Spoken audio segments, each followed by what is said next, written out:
University of Chicago at Stone. No, University. State University of New York. State University of New York. Bom, então, boa tarde a todos. Pede desculpas pelo leve atraso. Então, a gente está aqui com o professor Andrew Nicholson, da Universidade de Nova York em Stony Brook, Universidade Estadual de Nova York em Stony Brook. E ele veio falar para nós sobre o tema Orientalismo, Interpretação e Estudo de Filosofia Indiana no Ocidente. O professor Andrew já tem 2 livros publicados, um se chama Unifying Hinduism, Unificando o Hinduísmo, e o outro é a tradução da Devi Gita. Ishvara Gita. Então, canção do Senhor Shiva. Então, queria agradecer o Andrew por ter aceitado o nosso convite para participar aqui. Pedir desculpas pelas todas as perturbações no percurso, mas estamos muito felizes de poder ter o senhor aqui. É isso. Muito obrigado. Muito obrigado, Lucas, e boa tarde.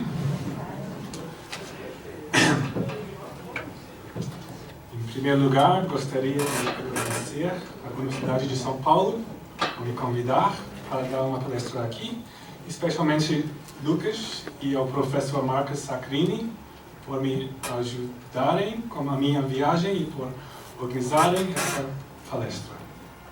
Lucas também sugeriu que eu trouxesse algumas cópias dos 2 livros que eu escrevi.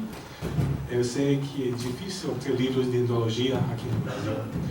Eu tenho várias cópias de meus 2 livros, Unifying Hinduism, Unificando o Hinduísmo, e Lord Shiva Son, aqui. Depois da minha palestra, eu os venderei aqui por R$50 a cópia. São $25 nos Estados Unidos.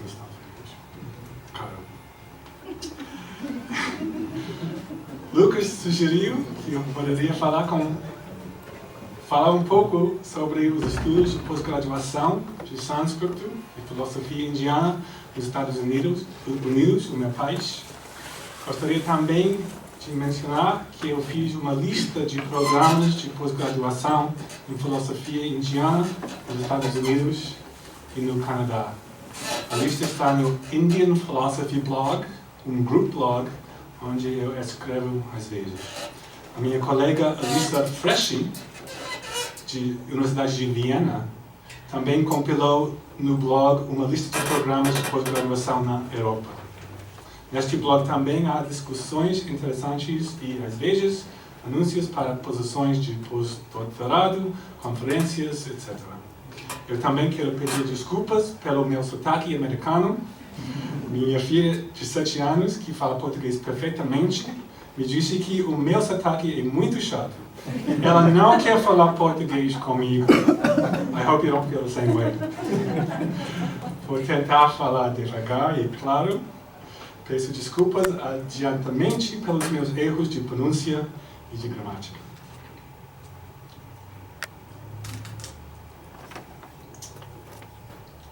E você sabe também que está projetado ali.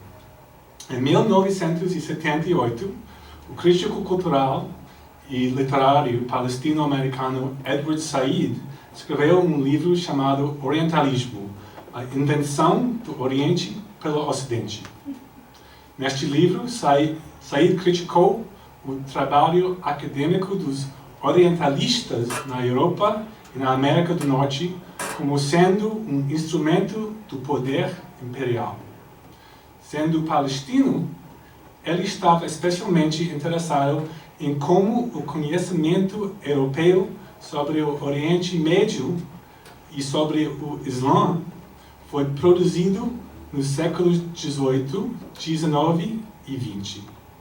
Ele tinha menos a dizer sobre a produção europeia de conhecimento sobre o sul da Ásia e o leste da Ásia. No entanto, alguns dos meus professores e colegas, como Sheldon Pollock, Ronald Inden e Richard King, desenvolveram algumas ideias de Said, estendendo sua crítica ao orientalismo para discutir a endologia e a sinologia.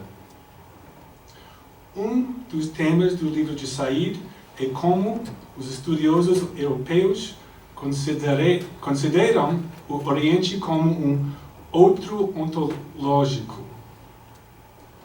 Em vez de se engajar uma verdadeira compreensão das culturas e religiões asiáticas, esses europeus, como Arthur Balfour e Ernest Renan, meramente projetaram seus próprios preconceitos e estereótipos do Oriente. Fossem quais fossem as qualidades do Ocidente, essas qualidades foram invertidas no Oriente. Por exemplo, enquanto os ocidentais eram vistos como práticos, viris, materialísticos e agressivos, os orientais foram descritos como pouco práticos, femininos, espirituais e passivos.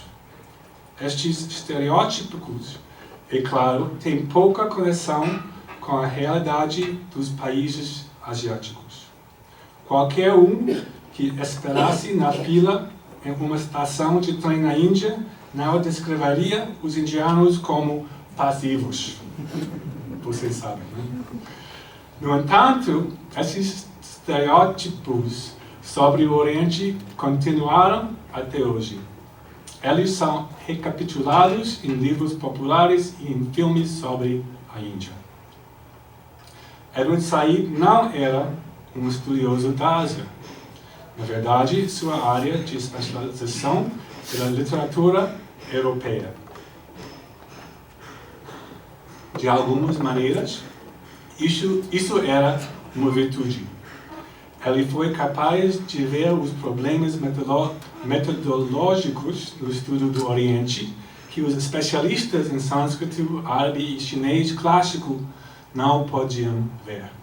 Mas também foi uma limitação, pois Said tendia a generalizar excessivamente.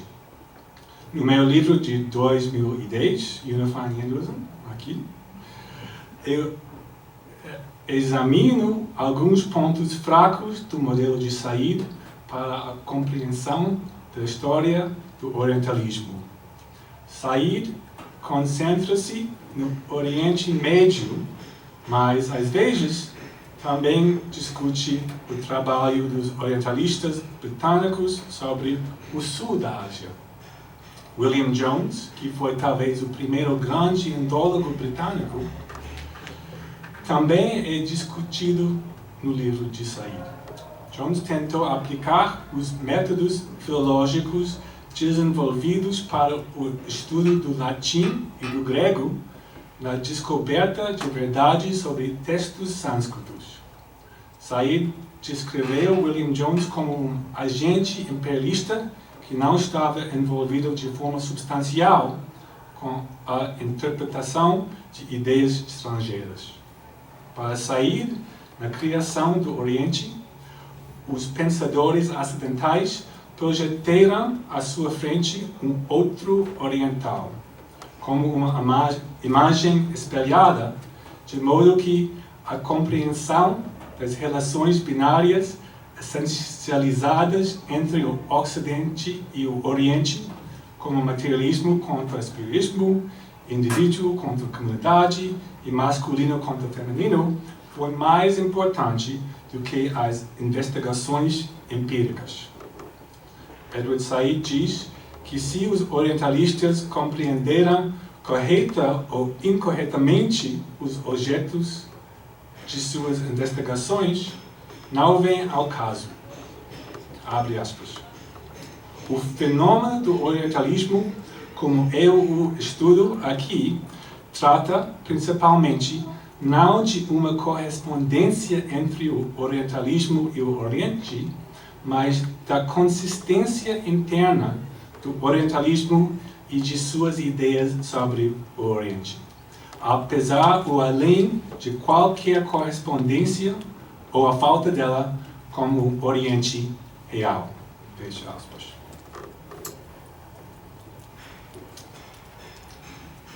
Essa indiferença aos objetos reais do estudo dos orientalistas e a suspensão das questões de verdade ou falsidade nos trabalhos dos orientalistas cria problemas para a compreensão do fenômeno do orientalismo. Em vez do modelo de espelhamento que Said apresentou, um modelo mais completo e sugerido nos trabalhos de Charles Hallisey e de meu professor Sheldon Pollock. Hallisey inventou a frase mimese intercultural para descrever este modelo.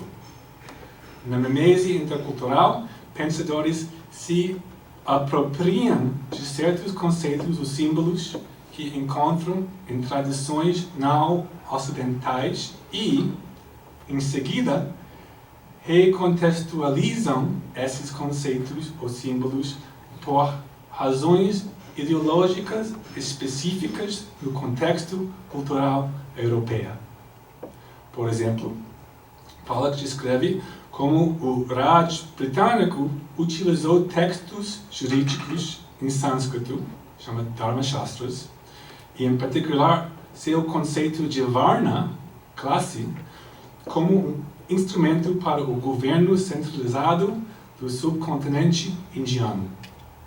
Esses exemplos sugerem que os orientalistas fizeram às vezes contato real com seus objetos de estudo, o qual, contudo, foi comprometido por distorções ideológicas do poder imperial. Além disso, as elites nas sociedades asiáticas eram, muitas vezes, cúmplices na criação e sustentação de ideias orientalistas, usando discursos orientalistas como um instrumento para manter sua própria posição elevada no novo contexto da sociedade colonial. Havia, certamente, um desequilíbrio de poder na interação entre os estudiosos brahmanes na Índia e os administradores coloniais, tais como William Jones. No entanto, a apresentação dos indianos como completamente passivos neste processo da invenção do Oriente priva indianos da sua agencialidade. Ela também não pode explicar as contribuições reais de indólogos como William Jones e H.T. Colebrook para o entendimento da Índia antiga.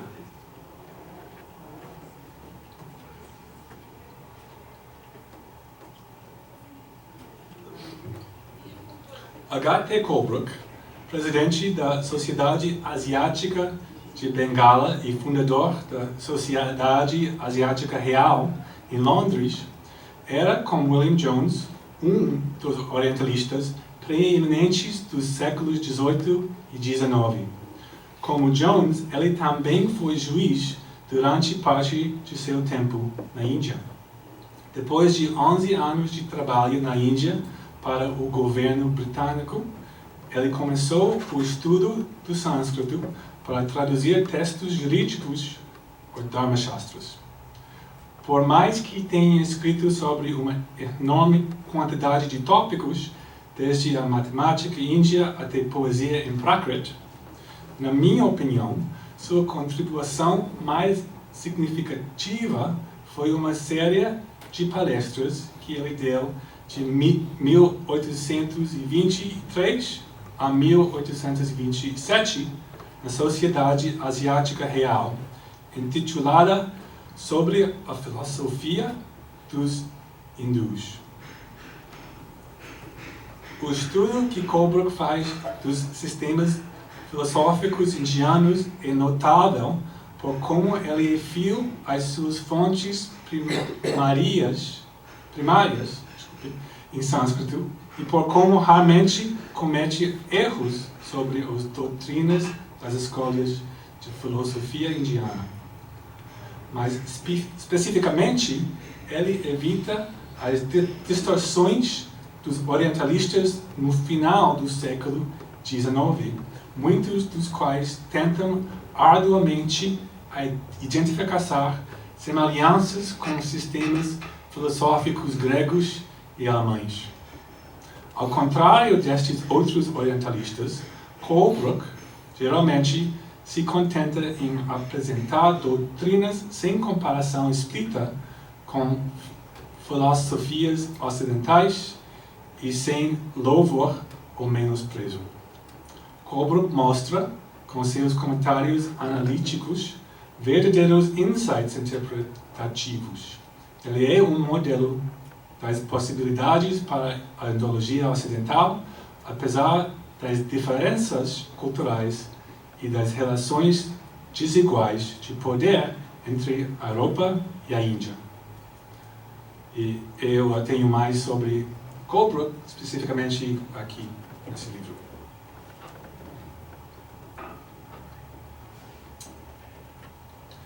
Embora o interesse primário de Edward Said fosse por escritos franceses e britânicos sobre o Oriente Médio, ele também afirmou que sua análise se aplicava a outras partes da Europa. Ele discute Friedrich Schlegel, autor alemão do influente livro de 1808 über die Sprache und Weisheit der Indier, sobre a língua e a sabedoria dos indianos. Mas pode ser que Said cometa um erro aqui. Estudiosos como Todd Cantier, no livro German Orientalisms, e meu professor Sheldon Pollack, no artigo Deep Orientalism, notaram que o orientalismo alemão era diferente do orientalismo na França e na Grã-Bretanha. É importante notar que a Alemanha não era um poder imperial na Ásia. Ao invés de ver a Índia antiga como algo fundamentalmente outro, muitos alemães a viram como uma parte da sua própria herança, ou seja, da herança dos povos arianos, os quais eles acreditavam serem responsáveis tanto pela cultura indiana antiga quanto pela cultura alemã. Isso levou a algumas declarações notórias dos indólogos alemães Walter Wüst e Jakob Wilhelm Hauer, os quais, na década de 1930, viram pelas lentes de teorias racistas nazistas os antigos textos indianos.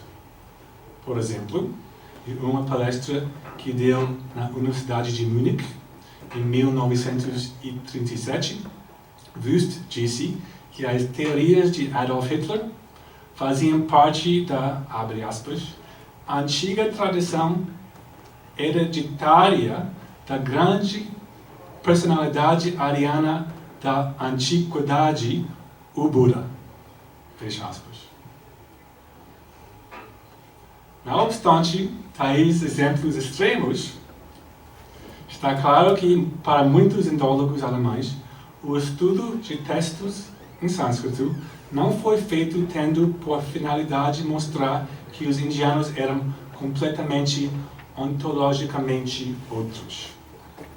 Antes, ele foi feito, sim, para descobrir um passado histórico compartilhado, quer este passado tenha sido imaginado como um passado racial ariano, ou, menos controversialmente, como um passado compartilhado por todos os seres humanos.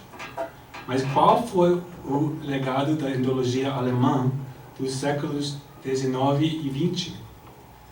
Invalidariam os seus erros anteriores os métodos de indologia utilizados na Alemanha hoje?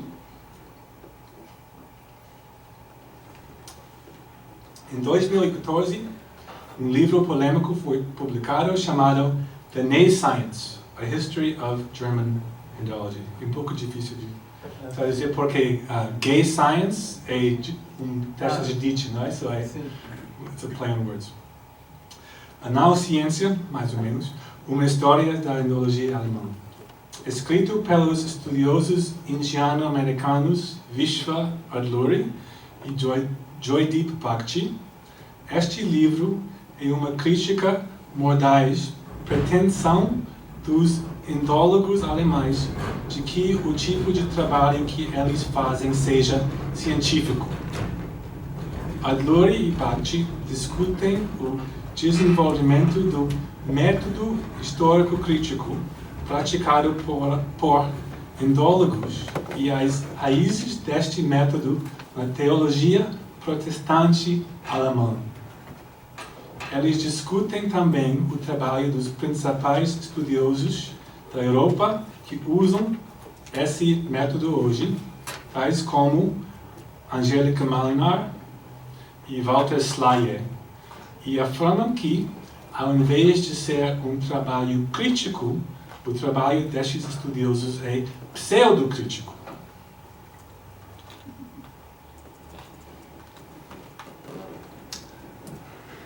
Com base em que, Adluri e Bhakti condenam um grupo inteiro de estudiosos como sendo pseudocríticos. O seu trabalho é, de certa forma, uma extensão da obra de Edward Said e Sheldon Pollock, embora uma extensão em relação à qual mesmo Pollock já tenha expresso desconforto. Esse livro começa pela Alemanha do século XIX, examinando o trabalho dos estudiosos que afirmavam utilizar o método histórico-crítico para escrever sobre o Mahabharata e a Bhagavad Gita.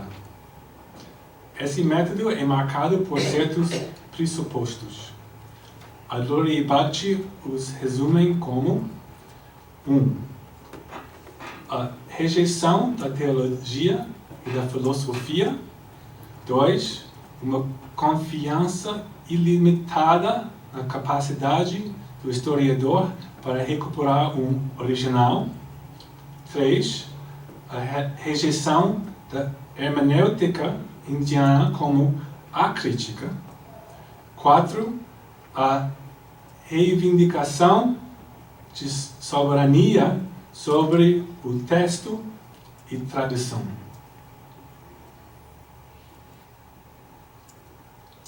Este é um sumário das tendências que os autores encontram nos trabalhos de indólogos do século XIX, tais como Adolf Holtzmann Sr., Richard Garber e Rudolf Otto, e que eles afirmam continuarem presentes no trabalho de indólogos do século XX. Mas seria esta uma crítica justa da indologia alemã como um todo? Em primeiro lugar, a assim descrita rejeição da filosofia e teologia é apenas parcial. Alguns indólogos do século XIX e XX estavam profundamente envolvidos com a filosofia, a ponto de projetarem nos textos indianos que estudavam suas próprias ideias sobre a filosofia ocidental. O exemplo mais óbvio disso foi Paul Deussen, um estudioso do Vedanta que também fundou a Schopenhauer Gesellschaft, Sociedade Schopenhauer, em 1911. Seguindo a seu professor, Deussen estava convencido de que a doutrina da ilusão, Maya em sânscrito, era o ensinamento central das Upanishads.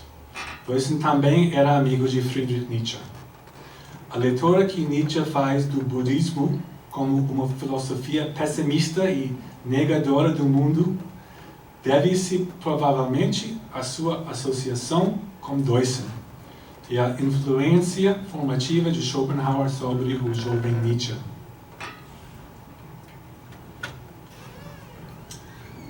Adluri e Bhakti, entretanto, argumentam que Deussen não era uma figura mainstream na indologia alemã.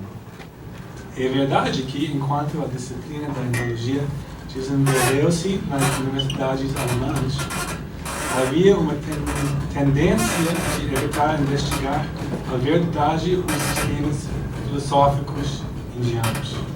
em vez de examinar criticamente a argumentação filosófica em textos indianos, houve mais foco nos séculos 20 e 21 na leitura rigorosa dos textos por meio do uso de métodos histórico-críticos. Essa abordagem é baseada na filosofia positivista, que acredita ser possível descobrir o sentido original e autêntico dos textos se métodos científicos forem aplicados a eles. Isso vai claramente de encontro aos movimentos da hermenêutica filosófica do século XX que podem ser encontrados em Heidegger e Gadamer. De acordo com Gadamer, textos filosóficos antigos devem ser abordados não como artefatos históricos mortos, mas sim como verdades vivas. Ele considera cada encontro com o texto como uma oportunidade para uma fusão de horizontes e rejeita a compreensão de hermenêutica de Wilhelm Dilthey, segundo a qual a hermenêutica teria por objetivo descobrir a verdadeira intenção do autor do texto.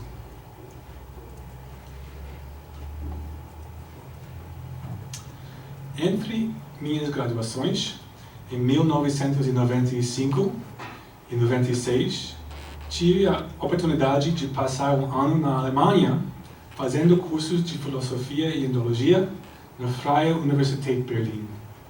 Para mim, um americano com diploma de uma faculdade de artes liberais, parecia óbvio que estudar a hermenêutica de Heidegger e de Gadamer de noite complementaria meus estudos de indologia de dia.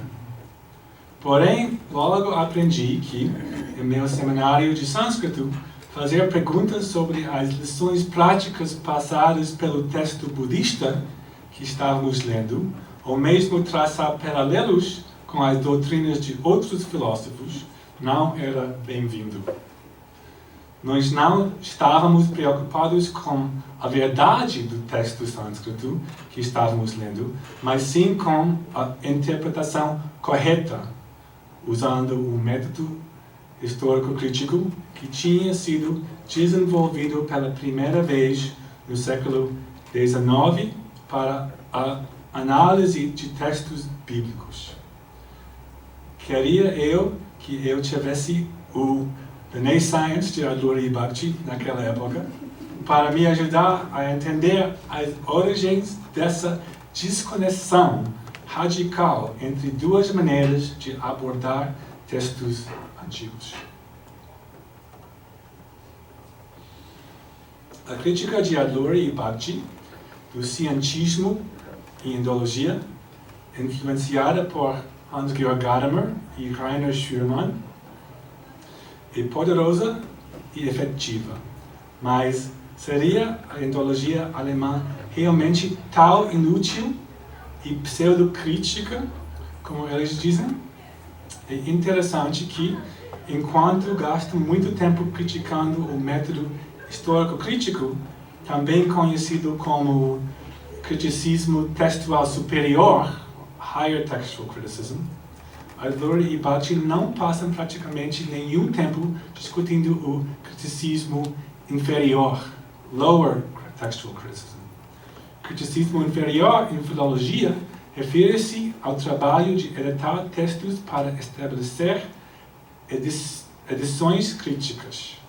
Assim como o método histórico-crítico, o criticismo inferior foi primeiramente estabelecido por estudiosos da Bíblia na Alemanha e, eventualmente, aplicado a outros textos em línguas não ocidentais, como sânscrito, chinês e tibetano.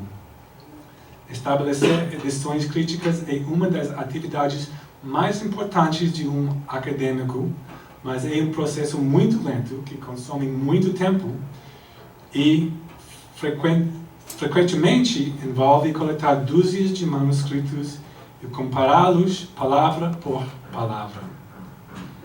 Eu sou um historiador da filosofia e um tradutor, e para mim, ter edições críticas dos textos que eu leio é tremendamente importante. É a diferença entre eu ser capaz de sentar em uma biblioteca e entender, em uma única tarde, a história da interpretação de uma palavra ou frase em um texto sânscrito, ou ter de viajar por toda a Índia por meses, passando por bibliotecas diferentes e implorando aos bibliotecários pelas cópias digitais dos textos para que eu possa compará-los. Só por esse trabalho, os indólogos alemães já deveriam ser celebrados. Por exemplo, Walter Slyer, na Universidade de Halle-Wittenberg, está atualmente supervisando um projeto para criar uma edição crítica de um texto chamado Mokshopaya, ou Meios para a Libertação, também conhecido como Yoga Vashishta em sânscrito. Este importante projeto será um recurso crucial para historiadores e pesquisadores no futuro, quando estiver completo, mas Adluri e Bakshi criticam o professor Slyer e chamam o seu projeto de pseudocrítico, sem oferecer qualquer explicação para tanto. Me parece que aqui os autores exageraram o escopo da sua crítica à indologia alemã. Por mais que o método da indologia alemã exija que ela ignore questões filosóficas maiores, o trabalho textual crítico feito por indólogos alemães é um recurso importante para filósofos e historiadores. Como é meu sotaque? Grande, né? Desculpe.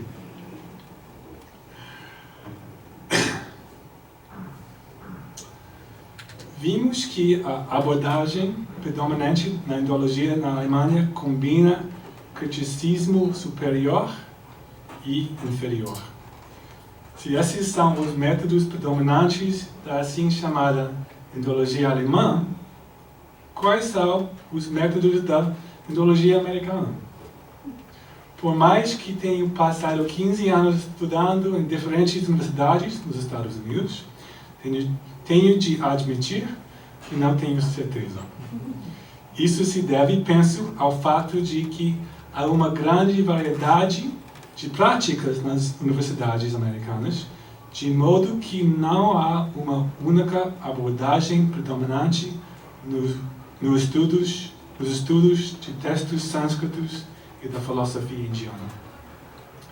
Passando a olhar pelas universidades nos Estados Unidos que concedam um diploma de doutorado pelo estudo de textos sânscritos, há mais ou menos 5 que dominam o campo: Chicago, Texas, Harvard, Columbia e Berkeley.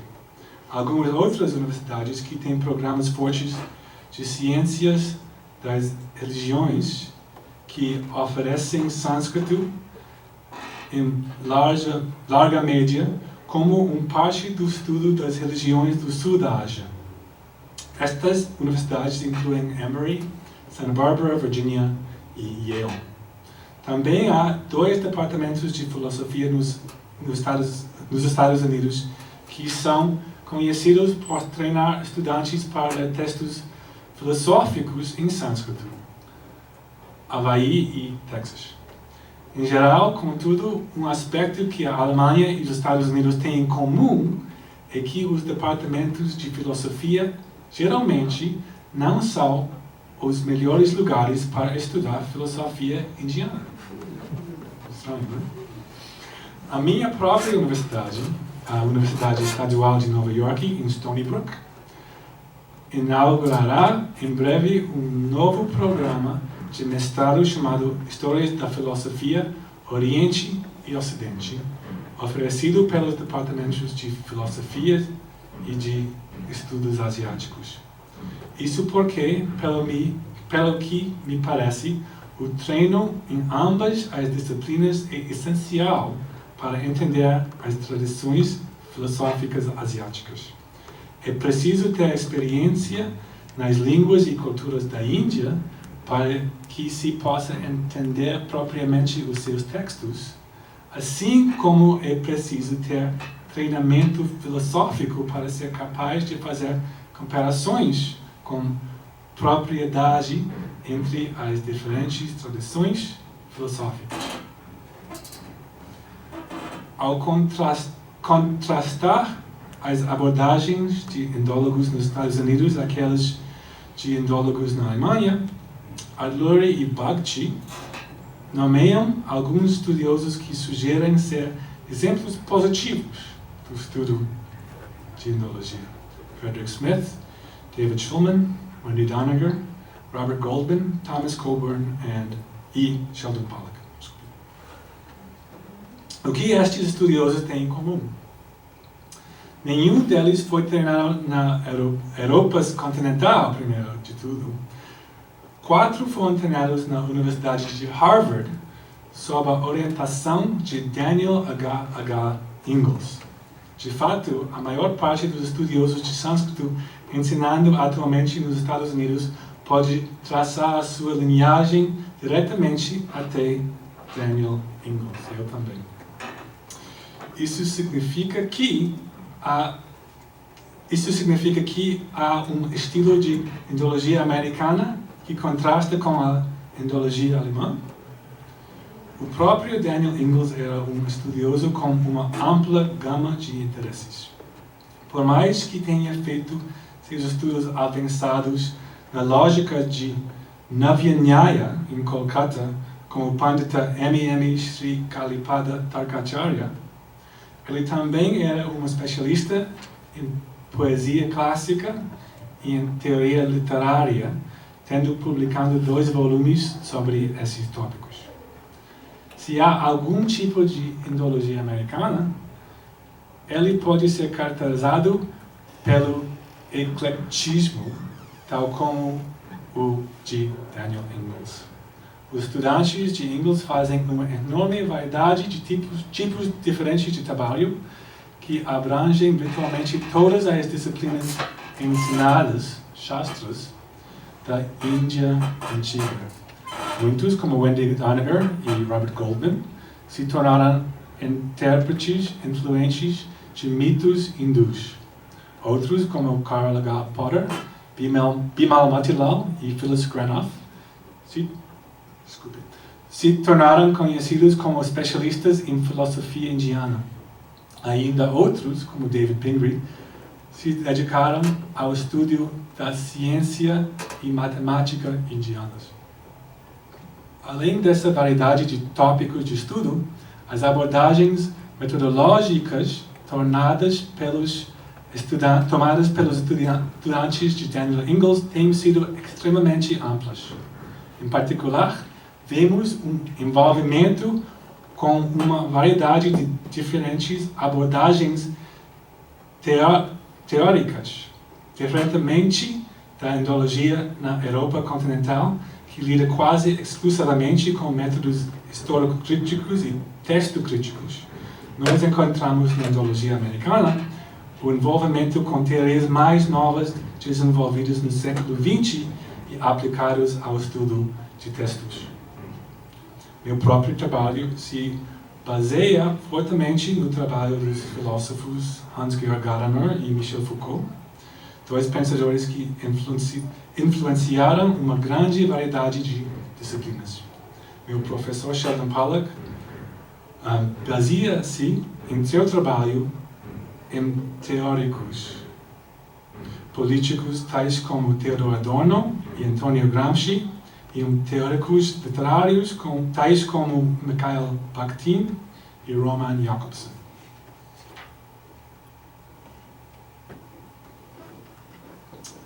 A influência mais controversa da indologia americana tem das teorias psicanalíticas de Sigmund Freud. Por mais que atualmente a maior parte dos departamentos de psicologia nos Estados Unidos não ensine psicanálise freudiana como parte do seu currículo, Freud e seus discípulos deixaram uma profunda impressão na vida intelectual americana na metade do século XX. Essa influência pode ser vista no trabalho de 3 indólogos americanos em especial: Robert Goldman, Jeffrey Mason e Wendy Doniger. Mason é o mais profundamente influenciado pela psicanálise e, de fato, eventualmente abandonou seu trabalho em indologia para se tornar um psicanalista, tendo sido brevemente o diretor do Sigmund Freud Archives, Arquivos Sigmund Freud. Lá, ele desenvolveu pontos de vista controversos sobre a teoria da sedução de Sigmund Freud e foi forçado a renunciar. Também, em seu trabalho em indologia, temos a influência inconfundível de ideias freudianas. Por exemplo, em seu livro de 1980, O Sentimento Oceânico, The Oceanic Feeling, Mason discute as vibhutis, ou poderes supernaturais, descritas por Vyasa em seu comentário aos Yoga Sutras de Patanjali. Mason sugere que não devemos entender esses poderes como reais, mas sim como fantasias, que podem ser melhor compreendidas de acordo com o conceito freudiano de satisfação do desejo. A maior parte dos indólogos hoje na América e em outros lugares consideram estranha essa tentativa de psicanalizar filósofos da Índia antiga. E esse tipo de análise freudiana da religião indiana não tem sido popular na América nos últimos 20 anos.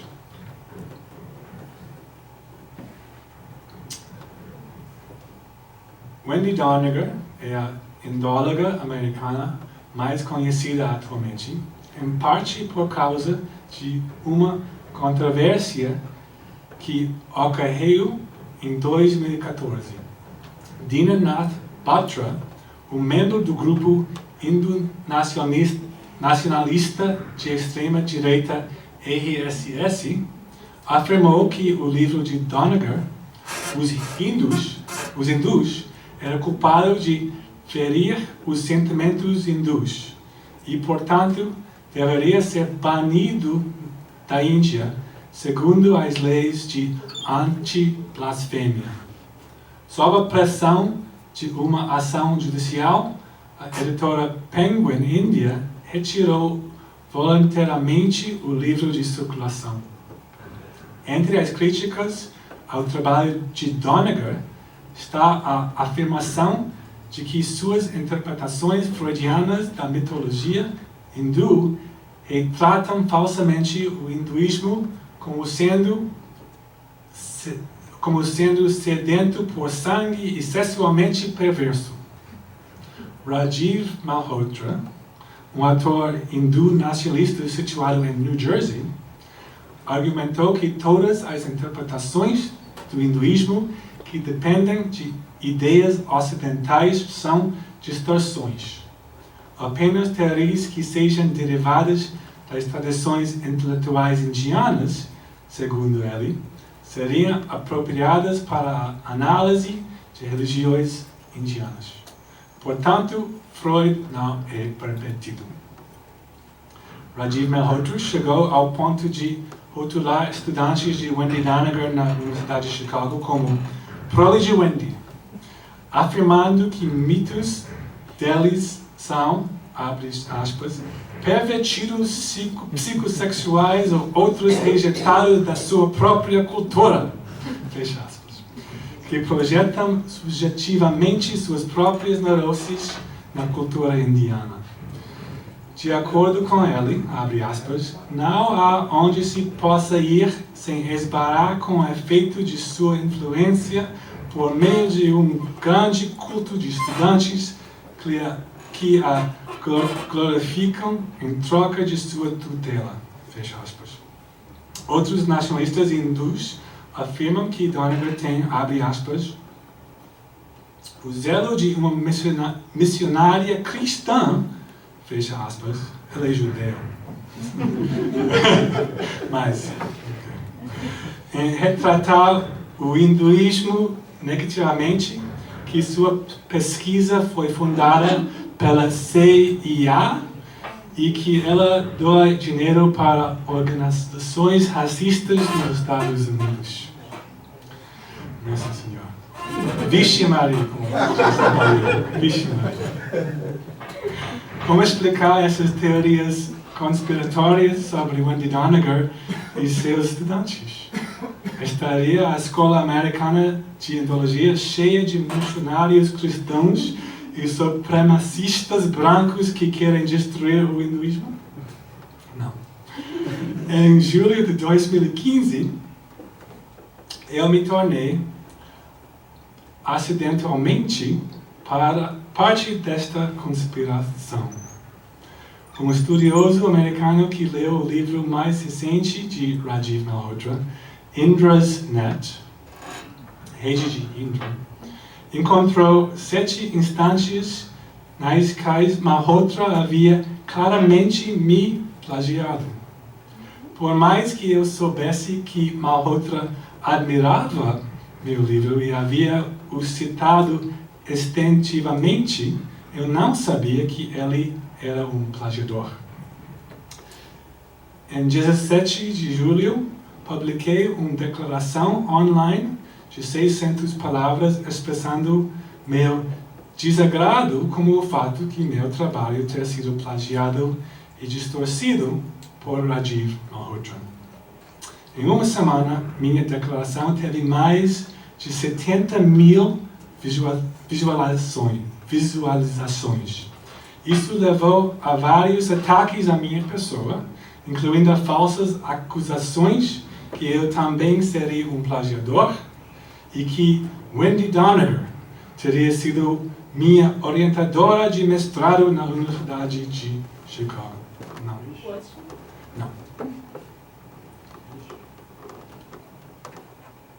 Ironicamente, eu não sou nenhum grande admirador do trabalho de Wendy Doniger. E leitores cuidadosos no meu primeiro livro, aqui, verão que, na verdade, eu a critico pelo que considero que sejam traduções imprecisas de importantes termos sânscritos, como nástica e ástica. Entretanto, eu não acredito que ela seja anti-hindu. Eu defendo inteiramente o seu direito de publicar na Índia e acredito que as leis da blasfêmia do Código Penal indiano estão ultrapassadas e deveriam ser mudadas para proteger a liberdade de expressão na Índia. Há muitas forças atuando aqui. Uma é, simplesmente, o surgimento da internet, que possibilitou todos os tipos de teorias da conspiração, incluindo sobre a CIA converter hindus ao cristianismo. Outro fenômeno é a migração dos índios para os Estados Unidos e a Europa. Em 1965, o governo dos Estados Unidos aboliu seu sistema anterior racista de cotas nacionais de imigração e passou uma nova lei que tornou mais fácil para trabalhadores muito habilidosos virem para os Estados Unidos. Desde então, milhões de imigrantes indianos treinados em áreas em demanda, tal como engenharia e ciência da computação, vieram para os Estados Unidos. Há agora grandes comunidades de imigrantes indianos ricos na Califórnia, Nova York e New Jersey. Esses imigrantes sentem a necessidade de defender a sua cultura, por exemplo, corrigindo o que eles veem como retratos injustos do hinduísmo em manuais americanos. Alguns no espectro de direita, tal como Rajiv Malhotra, tomaram a liderança na vilanização de estudiosos americanos como Doniger e Pollack, os quais eles afirmam serem anti-hindus. Entretanto, a maior parte dos ativistas hindus é treinada em áreas técnicas, não nas humanidades. Geralmente, eles não têm um estudo sério de religião indiana, de filosofia ou de sânscrito, e têm muito pouca habilidade para entender as ideias complexas de um estudioso como Sheldon Pollock.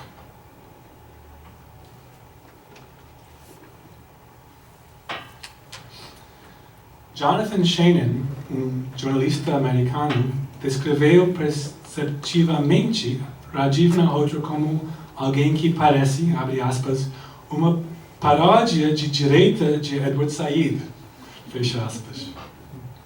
Outro fator na vilanização de Wendy Doniger e seus estudantes é o surgimento dos estudos pós-coloniais, cujos temas e vocabulário foram apropriados pelos movimentos nacionalistas hindus e árabes para atacar o imperialismo da Europa e dos Estados Unidos.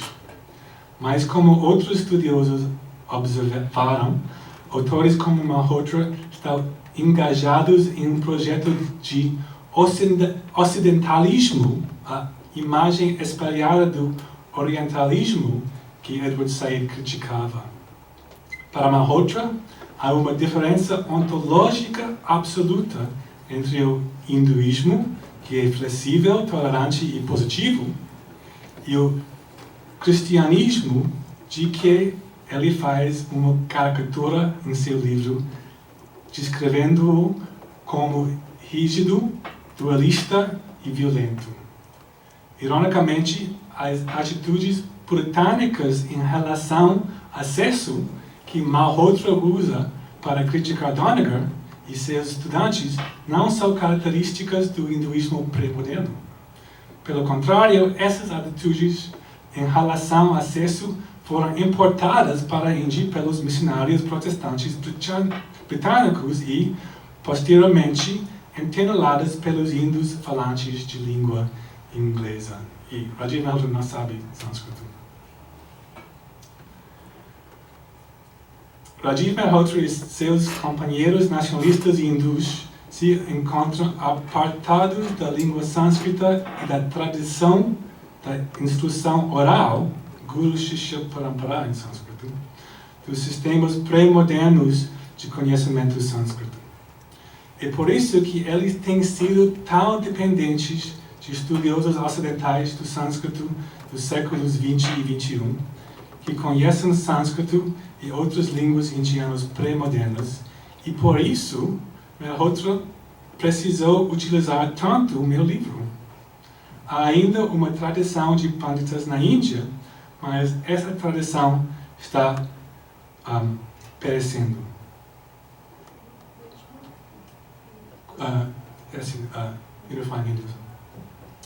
Pollock descreveu essa perda do conhecimento tradicional como genocídio cultural.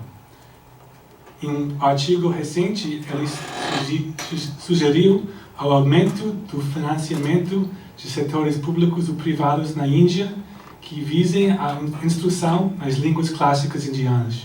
Sem algum tipo de intervenção maior, ele escreve, abre aspas, o número de cidadãos capazes de ler textos da era clássica se aproximará em breve do zero estatístico, fecha aspas. Mas o governo atual da Índia, por mais que fale sobre a grandeza da cultura sânscrita e declare o Dia Internacional do Yoga, não parece ter nenhum interesse em investir em um verdadeiro estudo da civilização indiana clássica.